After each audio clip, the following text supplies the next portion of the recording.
l'école 229, c'est un symbole, c'est un autre modèle, c'est un autre curriculum. Comment on est arrivé à là?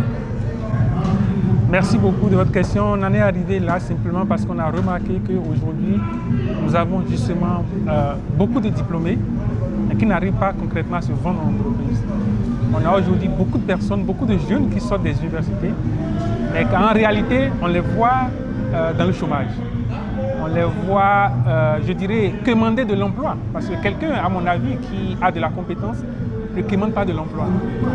Et on en est arrivé là parce qu'on a remarqué que nos universités sortent justement tous les ans des jeunes, des milliers, mais en réalité qui n'arrivent pas à se tracer une vraie perspective de carrière.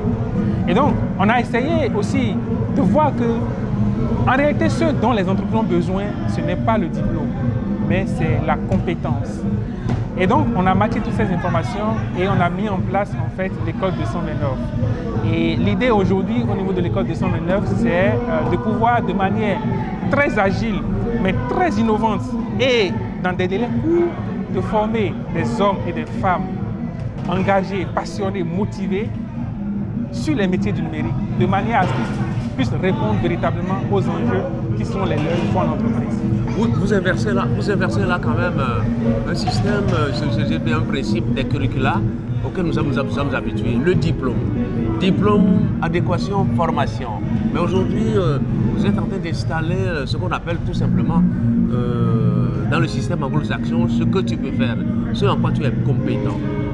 Et une manière de vous dire, vous le dites, quelqu'un le disait tout à l'heure, vous êtes en train de récupérer ceux qui sont en rade, ceux qui sont les décrochés et qui sont quand même le casse-tête de tous les gouvernements ici.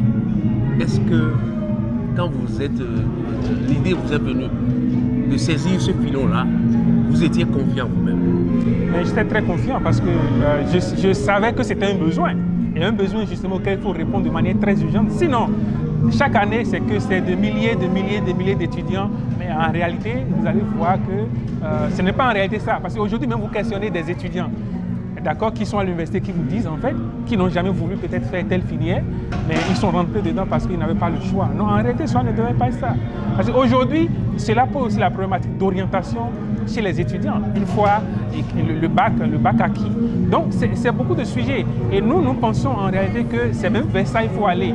Parce qu'ils sont pleins à être laissés sur le carreau, d'accord, mais qui ont du potentiel. Parce qu'aujourd'hui, ce qui doit nous motiver à aller vers de la formation, à aller vers, disons, un type de formation particulier, c'est la passion. C'est cette motivation, c'est cette envie-là d'aller, de décrocher la lune, cette envie-là, en fait, voilà, de faire des choses et surtout de régler un problème, de répondre à une problématique qui existe. Donc, c'est en réalité ça. Mais l'autre chose aussi, c'est que vous parlez d'adéquation, en fait, formation-emploi.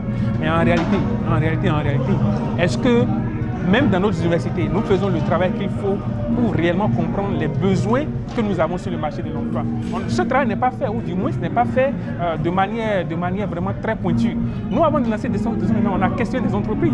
Et d'ailleurs, les modules, tout le curriculum que nous mettons en place aujourd'hui, c'est des choses que nous n'avons pas justement inventées.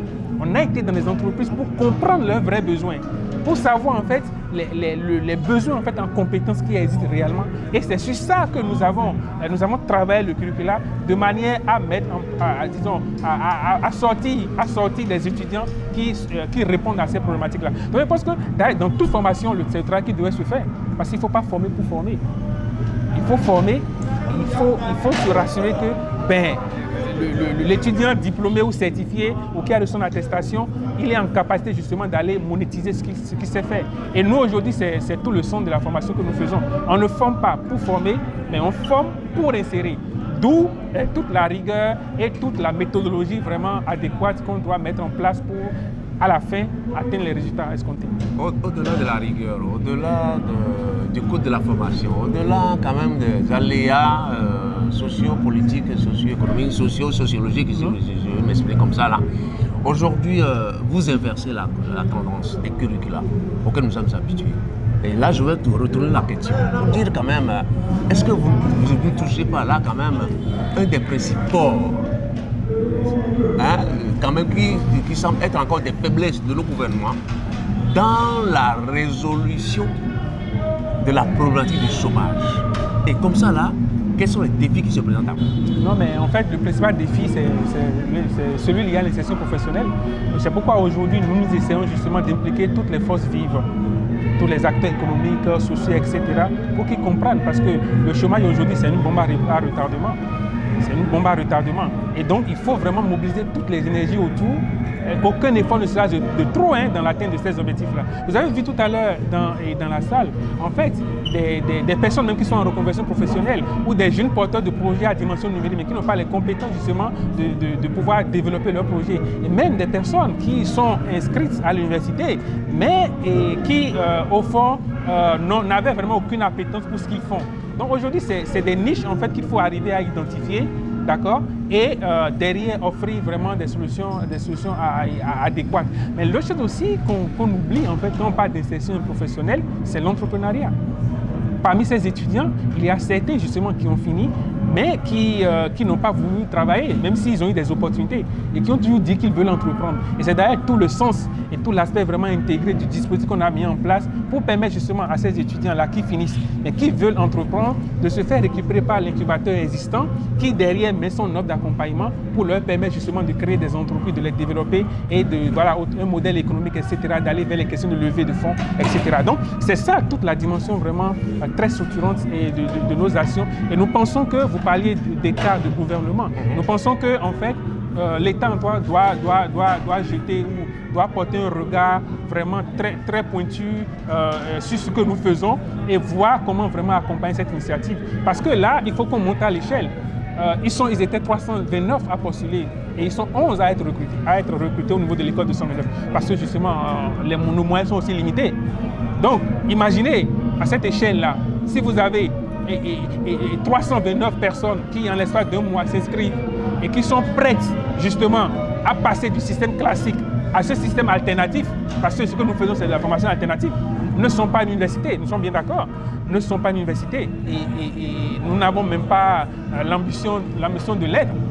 Parce que pour nous, l'université même en formant, c'est que ne fait pas le travail de fond qui doit être celui lié à l'identification des besoins en fait, des entreprises. Je ne vous arrache pas la parole, mais quand même vous dites aujourd'hui, vous refusez d'être une université classique, modèle, symbolique et tout, mais quand même vous imprimez aujourd'hui au peuple, à la jeunesse surtout, un autre modèle, un modèle de se prendre en charge et qui garantit l'épanouissement individuel et collectif aussi.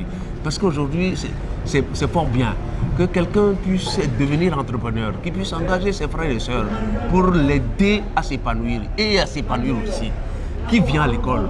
C'est pas celui qui a le bac D, c'est celui qui a le bac C, c'est pas celui qui a le bac T, du tout. Mais quand même, c'est quelqu'un qui a la passion du numérique. Aujourd'hui, le numérique, l'informatique en général, l'Internet aujourd'hui, apparaît comme un filon, un gisement fort de l'épanouissement individuel et collectif. Vous avez cru en ça. Et c'est ça qui consacre vous aujourd'hui, qui consacre l'école 229. Qu'est-ce qu'il faut dire aux jeunes, surtout aux femmes? Parce que tout à l'heure, on n'a vu qu'une seule femme sur 11 hommes qui soit encore meilleure major de sa promotion. Ça veut dire que les femmes ont des potentialités. Vous leur dites quoi? Je dis d'abord aux jeunes de manière globale qu'il faut qu'ils prennent leur destin en main. Une chose est effectivement, alors nous on ne veut pas décourager ceux qui veulent étudier, on est bien d'accord. Voilà. Si vous voulez étudier, vous voulez faire une thèse, etc., nous, on vous encourage. De toute façon, il faut des gens pour enseigner, on est d'accord. Et il faut des gens pour étudier, pour par exemple nous produire tout ce que nous lisons, on est bien d'accord. Mais aujourd'hui, c'est que jusque-là, c'est que nos universités n'ont pas encore convaincu de ce que les ressources en fait qu'elles produisent sont en capacité réelle de répondre aux problématiques auxquelles le monde est confronté. En fait, c'est là que le problème... Cela veut dire quoi? Ben, cela veut dire que nous produisons en fait des thésards, des diplômés, mais qui ne savent pas monétiser ce qu'ils ont appris. Il faut investir la tendance, absolument. Il faut complètement investir la tendance. Et il faut partir du besoin en fait pour pouvoir, disons, modéliser en fait la formation et de manière à pouvoir atteindre les objectifs. Alors, vous savez, aujourd'hui, même sans baccalauréat, vous êtes en mesure de faire des choses. Mais ce qui est intéressant, en fait, dans le secteur dans lequel on est, c'est que c'est un secteur transversal. Tout à fait. C'est d'être transversal. C'est-à-dire que vous soyez agriculteur, éleveur, je sais quoi, enseignant, géographe, médecin, ou même maçon ou ménager, etc., vous en avez besoin. Aujourd'hui, le besoin est là, le besoin est réel.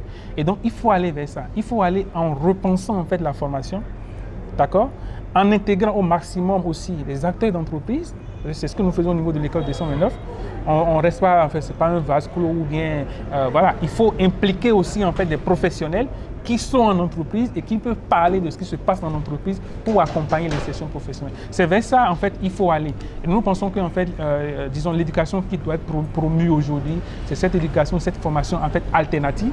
Moi, je la qualifie d'alternative parce que elle n'est pas classique.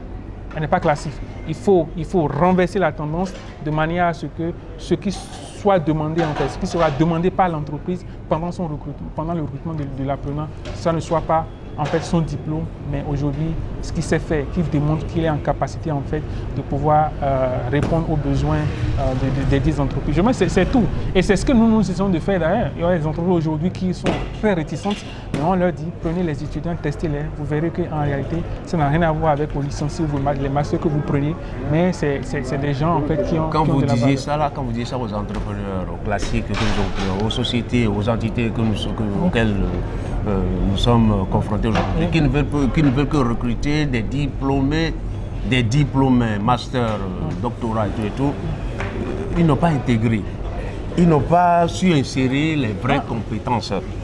Aujourd'hui, c'est comme si vous êtes en train de toucher au baobab, ou au baobab classique. Il faut avoir le bon diplôme pour avoir un siège derrière un bureau climatisé et tout. Alors qu'en fait, ça ne promet pas le développement. Selon vous, aujourd'hui, il faut promouvoir le développement par quelle manière? Ben, écoutez, il faut promouvoir le développement d'abord par, disons, la formation.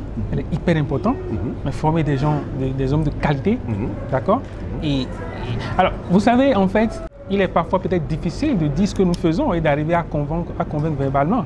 Il suffit juste de vous baser sur tout ce qu'on vient de démontrer là. Et que les entreprises prennent le risque justement d'appeler ces étudiants et elles verront en fait qu'il y a sérieusement de la matière. En fait, la meilleure manière en fait de prouver que, écoutez, vous parliez de donne, la donne doit être renversée, c'est de récupérer ces étudiants et puis de les tester en fait une fois en entreprise. Donc nous pensons qu'il faut aller sur de la formation, il faut créer le lien en fait entre les entreprises et les espaces de formation, c'est hyper important. D'accord? Il ne faut pas former parce qu'il faut former. Et c'est pourquoi d'ailleurs, même au niveau des universités, nous leur disons en fait que tout ça doit être repensé. Elles doivent aller en entreprise pour comprendre les besoins des 10 entreprises. Fab Lab, école 229, ça a été un défi. Vous êtes premier aujourd'hui. Votre mot de fin, si je n'ai pas dit une conclusion, quand on va continuer ce débat sur une autre planète quand même. Mais quand même, est-ce que vous êtes fier? Mais écoutez, je suis très fier et ma plus grande fierté justement, c'est de pouvoir voir des personnes en fait qui, certains d'entre eux justement ne savaient pas manipuler l'ordinateur. Mais aujourd'hui, en un an, ils sont devenus de brillants développeurs. Parce que je peux être autant fier. Il y a certains en fait qui étaient, quand leur entrée à l'école, étaient dans des situations très vulnérables. Très vulnérables. Je vous dis très vulnérables. Et qu'on a pris, on a pu mobiliser derrière pour eux tout le financement nécessaire pour qu'ils puissent se former. Aujourd'hui, ils ont pu s'insérer. Est-ce qu'on peut être autant fiers que ça? Donc, voilà. Donc, aujourd'hui, en fait, nous, on a du plaisir à faire ce que nous faisons. Et nous pensons que c'est beau, c'est bon, de gros projets à des milliards, tout ce que nous faisons, en fait. Mais il y a certaines actions concrètes qui peuvent être faites sans forcément, voilà, avec autant de milliards, avec des impacts aussi énormes, comme ce que nous venons de faire à travers la formation alternative de jeunes motivés, très engagés, mais disciplinés, qui ont pu acquérir de la compétence ou de la connaissance et qui arrivent justement à les vendre aujourd'hui en entreprise. Est-ce qu'on peut être autant fiers? On ne peut pas être autant fiers. Merci. C'est moi qui vous remercie.